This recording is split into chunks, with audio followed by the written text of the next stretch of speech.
Est-ce qu'on peut acclamer le Seigneur? Le Seigneur. Allez, c'est la gloire. Nous sommes. Je vous salue, peuple de Dieu. Je vous salue tous enfants de Dieu.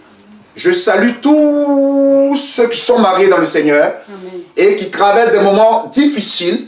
Et d'autres peut-être sont sur le point de divorcer. Peut-être que d'autres en ont marre déjà de cette relation. Mais je viens au nom du Seigneur vous dire que vous êtes sur un bon chemin. Votre ennemi n'est pas votre conjoint. Votre ennemi n'est pas celui avec qui vous vivez. Mais votre ennemi est le diable qui est notre ennemi, qui est l'ennemi de Dieu. Amen. Et qui est l'ennemi des enfants de Dieu. Donc nous devons savoir que ma femme n'est pas le problème. Elle peut être le problème lorsqu'elle refuse véritablement de revenir dans le Seigneur, parce que c'est très délicat. Mais lorsqu'il y a des tensions, nous devons savoir que le créateur du mal et des tensions n'est pas Dieu. Le créateur des tensions, celui qui est à la base de nos soucis, c'est bel et bien le diable qui est Satan, notre adversaire, et les démons. Chaque enfant de Dieu doit savoir que son premier ennemi, c'est d'abord le diable, et son deuxième ennemi, c'est lui-même. Alléluia. Oui, notre premier ennemi commun de Dieu et des enfants de Dieu est Satan et les démons. Et le deuxième ennemi, c'est nous-mêmes, notre moi, qui est égal à notre chair. Alléluia. Amen. Donc notre conjoint, c'est-à-dire notre femme ou notre mari n'est pas le problème. Si notre mari ou notre femme est le problème, c'est lorsque dans cette alliance, il y a une autre alliance parallèle. Parce que si vous avez épousé un sorcier, ce n'est plus un homme normal. Parce que Dieu ne pardonne jamais aux démons. Dieu condamne les démons. Ils sont déjà condamnés. Alléluia. Mais nous ne sommes pas condamnés. Alors, si l'homme ou la femme est sorcier ou sorcière, indirectement, ils ne sont plus dans le plan de l'Éternel pour nous. Alléluia. Ce n'est pas à nous de prendre la résolution de dire je ne veux plus de toi ou je me sépare de toi. Parce que la décision finale, c'est Dieu. C'est Dieu qui doit être le juge entre notre conjoint et nous. Parce qu'il y a la justice de Dieu et la justice des hommes. N'est-ce pas la Bible qui dit à moi la vengeance et la rétribution. C'est-à-dire que c'est Dieu qui doit être juge dans toutes les situations. Amen. Amen. La grosse erreur, c'est lorsque nous nous levons nous-mêmes pour faire justice dans tout ce que nous traversons. Alléluia. Amen. Alléluia. Amen. Je veux dire une chose ici. Je ne me venge pas et je ne suis pas en train de régler les comptes de qui que ce soit. Notre adversaire ici, c'est le diable. Nous tous, nous sommes des hommes. Que ce soit bishop, que ce soit archibishop, nous sommes tous nés dans le péché. Et la Bible dit clairement que Dieu n'exauce jamais le pécheur, mais le pécheur repentant. Yes. Ça veut dire quoi? Ça veut dire qu'étant des hommes, nous avons tous des faiblesses. Et ce qui peut nous amener à triompher, sinon à dominer le péché, c'est l'obéissance. Sans l'obéissance, tout ce que nous aurons fait est nul et caduque. Nous devons vivre pour plaire à l'Éternel. Donc notre frère n'est pas le problème, notre soeur n'est pas le problème. Le problème, c'est ce que nous écartons Dieu. Dieu, c'est sa parole. Tant que nous ne voulons pas écouter ou marcher selon les principes de Dieu, nous aurons toujours des problèmes. Alléluia. Amen. Donc je vais attirer l'attention du peuple de l'Éternel. Je n'ai rien contre les sœurs, je n'ai rien contre les frères. Ce que j'ai contre, c'est Satan et les démons. Et ce qui fait que nous avons des problèmes énormes, c'est que nous voulons comparer nos foyers, notre amour et ce que nous traversons au foyer païen. Voilà. Il faut qu'on comprenne très bien que nous sommes des enfants de Dieu. Nous ne sommes pas des enfants du monde. Il y a des enfants de Dieu et des enfants du diable. Celui qui est de Dieu ne pêche pas. Celui qui pêche est du diable. Yes. Alléluia. C'est ce qui dit ma Bible. Donc il est très important ici de comprendre une chose. Que Dieu a institué dans sa parole. Alléluia. C'est un principe que moi et celle que j'aime, que Dieu m'a donné, nous devons y marcher. Parce que celui qui crée la division, c'est le diable. Donc je dois comprendre bien le fondement d'où viennent mes problèmes. Allons-y dans la parole de Dieu. Genèse 3, verset 16. Genèse 3, verset 16. Je vais dire ce verset et après on va aller dans les conséquences de pourquoi et de comment il y a tant de divorces. Nous avons vu un premier volet, deux premiers volets du mariage. On va parler en bref du mariage, de comment Dieu a institué le mariage. Voilà. Et aujourd'hui, nous allons parler des conséquences qui sont liées à ce mariage. Pourquoi l'enfant de Dieu arrive jusqu'au thème du divorce. Alléluia. Mais bien avant ça, je veux rappeler une parole. Genèse chapitre 3, verset 16. Prenons nos Bibles, s'il vous plaît. Allons-y dans ce qui est écrit. Ce n'est pas moi qui le dis, c'est la Bible qui le dit. Voilà. Je n'invente rien, je ne fabrique rien. Voilà. Je viens dans ce qui est écrit. Si ce n'est pas écrit, je te dirai ça, ce n'est pas écrit. Mais une fois c'est écrit, Dieu veut que nous prenions connaissance et pour l'appliquer comme il se doit. Genèse chapitre 3, le verset 16. Alors, je vais remonter au verset 14 pour que nous comprenions bien. Ça veut dire quoi? Ça veut dire que lorsque Adam et Ève ont péché, et jusqu'au serpent, Dieu a donné à chacun une sentence qui doit lui arriver. À l'homme, c'est qui va lui arriver. À la femme, c'est qui va lui arriver. Et au serpent, c'est qui va lui arriver. Nous allons le voir clairement ici. Celui qui a trouvé peut lire. À partir du verset 14 jusqu'au verset 16. Genèse chapitre 3. Genèse chapitre 3. D'accord. Genèse chapitre 3, à partir du verset 14 à 16. Je lis la parole au nom de Jésus-Christ. L'Éternel Dieu dit au serpent, puisque tu as fait cela, tu seras maudit entre tout le bétail et tous les animaux des champs. Tu marcheras sur ton ventre. Ça veut dire que le serpent avait, on va dire, avait des pattes.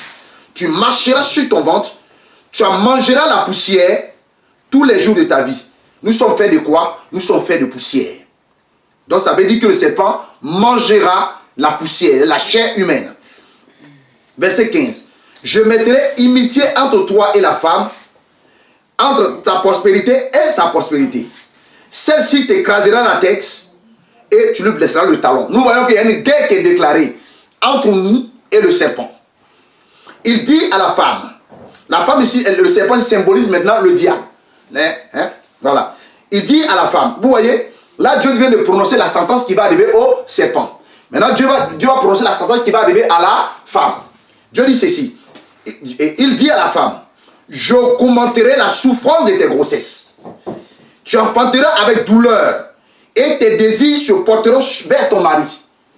Mais il dominera sur toi. Vous comprenez? Voilà ce qui est écrit ici. Ce n'est pas moi qui l'invente, ce n'est pas moi qui le dis. C'est écrit ici.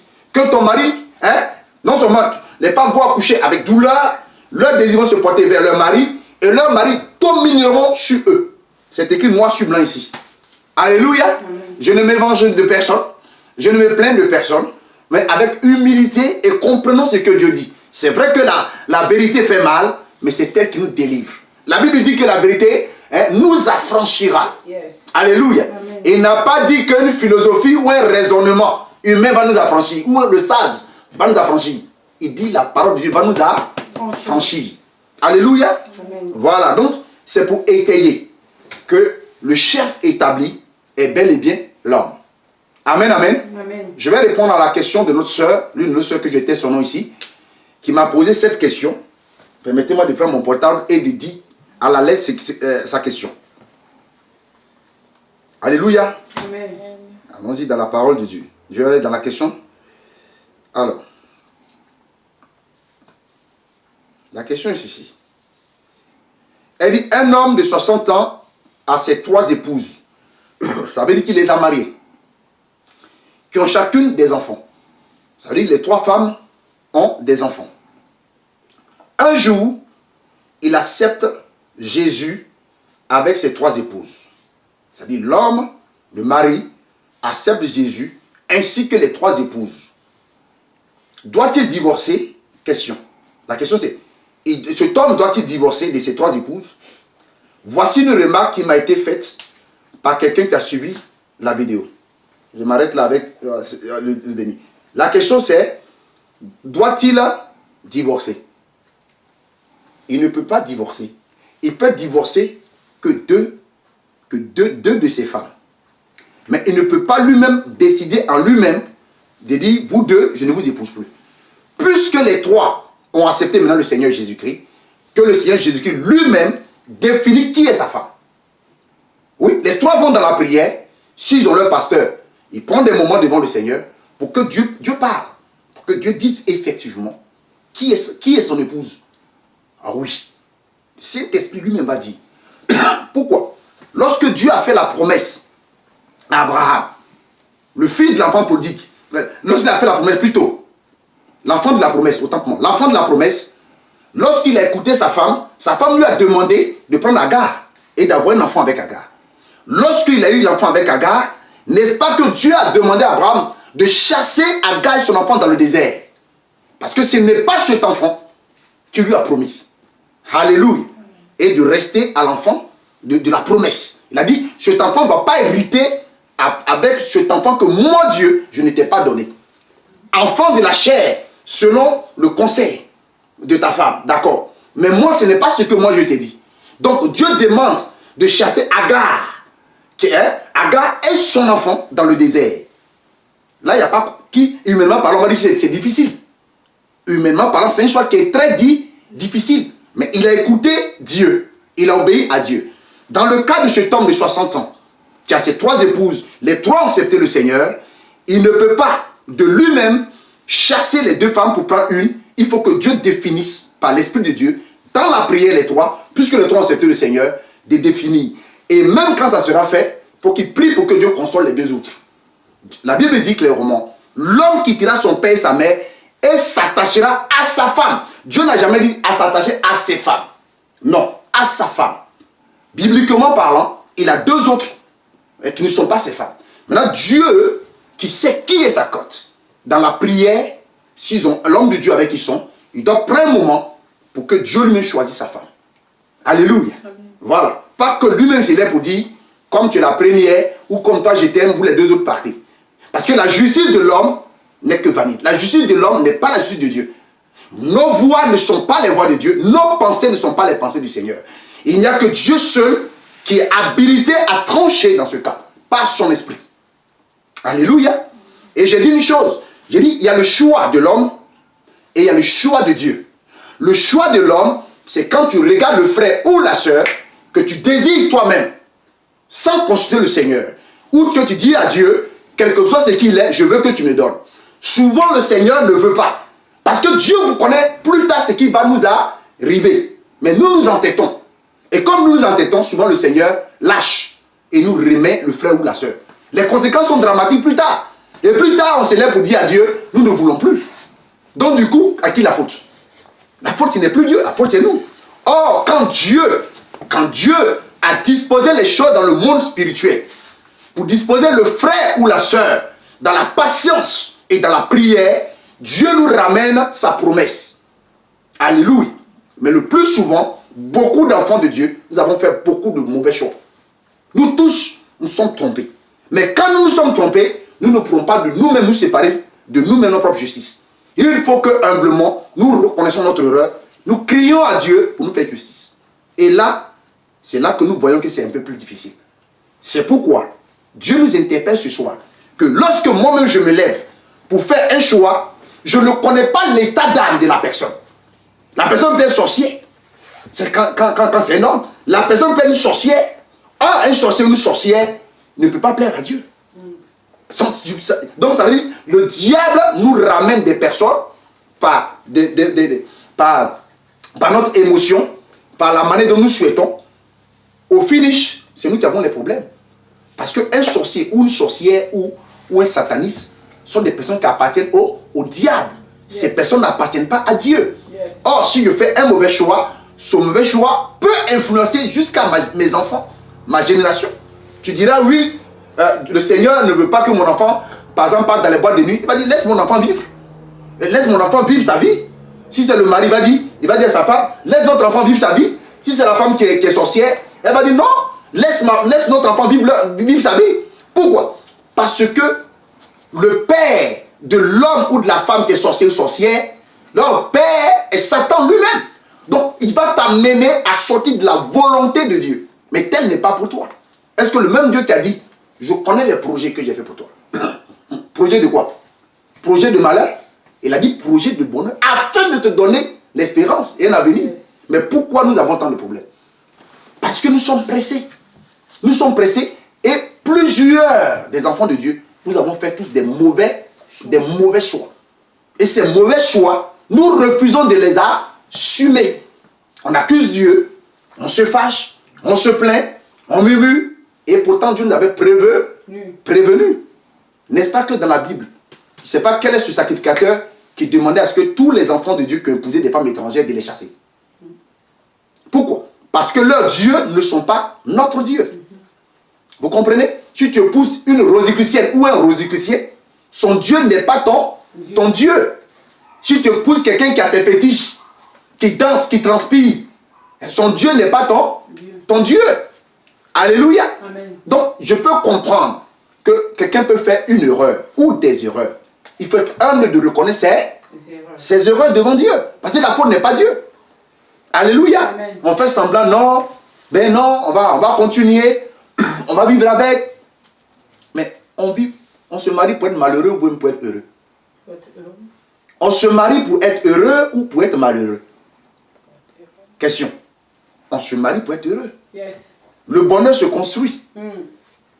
Ton bonheur n'est pas le bonheur de X ou de Y. C'est toi qui le construis avec celui que tu préfères. Yes. Alléluia. Amen. Ce n'est pas ce qui est dans la maison qui crée le bonheur. Mais c'est la manière dont la manière dont les choses sont agencées qui crée le bonheur. Et c'est qui? C'est Dieu. Mais s'il y a des tensions, l'homme, il aime les querelles, ou la femme aime les querelles, déjà là, ça ne va pas. Parce que la Bible dit que celui qui aime les querelles aime le péché, selon Proverbe. Yes. Or, si tu aimes le péché, c'est que tu es hors sujet. C'est que déjà pour Dieu, tu es hors sujet. C'est qu'on ne parle pas le même langage. Bon, à la fin de ma prière, je vais dire au nom de Jésus, toi tu es au nom de Mahomet. Ça va fonctionner comment? Voilà le problème. Maintenant, si toi tu veux, Dieu n'a jamais dit ne pas épouser un non-croyant. Mais Dieu sait que cela sera difficile pour nous d'assumer après. Oui, les conséquences qui sont liées à ça. Et c'est là on parle du divorce. Alléluia. Amen. Entrons dans le vif du sujet aujourd'hui qui est le divorce. Divorce veut dire quoi? Prenons nos Bibles. Alléluia. Amen. Définition du divorce, je fais simple. C'est la séparation. Dit veut dire deux. La séparation. Allons dans la parole de Dieu. Marc chapitre 10. Marc chapitre 10. Est-ce qu'on est ensemble ici? Amen. On est ensemble? Amen. J'ai insulté quelqu'un ici? Non. J'ai mal parlé de quelqu'un ici? Pas encore. Il n'y passe encore. Alléluia. Marc chapitre 10. Je vous aime. Vous savez, la vérité, elle est blessante, mais c'est celle qui nous guérit. Amen. Chez nous, on dit le médicament le plus amer, c'est ça qui nous soigne. Alléluia. Amen. Le médicament le plus amer, quand tu bois, c'est amer, mais c'est ça qui nous guérit. Amen. Il y a un petit comme on l'appelle Nivaquine. Pour les Ivoiriens, ils connaissent ça. Nivaquine. Il est petit comme ça, mais très amer. Mais quand tu bois, le paradisme disparaît. Amen. Marc chapitre 10, verset 1 à 12. Je lis la parole au nom de Jésus-Christ. Jésus étant parti de là, se rendit dans le territoire de la Judée, au-delà du Jourdain. La foule s'assembla de nouveau auprès de lui, et selon sa coutume, il se mit encore à l'enseigner. Verset 2. Les pharisiens l'abordèrent pour l'éprouver. Ils lui demandèrent s'il était permis à un homme de répudier sa femme. Les pharisiens abordaient Jésus pour lui demander s'il était permis de répudier sa femme. En gros, de chasser sa femme. Alléluia. Regardez ce que Jésus va dire. Jésus répondit, verset 3, il leur répondit, que vous a prescrit Moïse? Moïse, dit-il, a permis d'écrire une lettre de divorce et de répudier. Jésus leur dit, c'est à cause de la dureté de votre cœur que Moïse a donné ce précepte. Alléluia. Amen. C'est à cause de la dureté de votre cœur que Moïse a donné ce ordre. Alléluia. Verset 6, il dit, mais au commencement de la création, Dieu fit l'homme et la femme. Oui, et c'est pourquoi l'homme quittera son père et sa mère et s'attachera à sa femme, et les deux deviendront une seule chair. Ainsi, ils ne seront pas deux, mais seront une seule chair. Verset 9. Verset 9, qui conclut, pourquoi j'ai dit, je ne suis pas d'accord avec le divorce, parce que le verset 9 qui dit, que l'homme, donc, ne sépare pas ce que Dieu a joint. Alléluia. Premier verset. Le verset 9 dit clairement que l'homme ne sépare pas ce que Dieu a joint. Moi, je pose la question. Beaucoup de mes frères ont divorcé. Quand je leur ai posé la question, on dit, il est écrit que tu peux donner une lettre de divorce à ta femme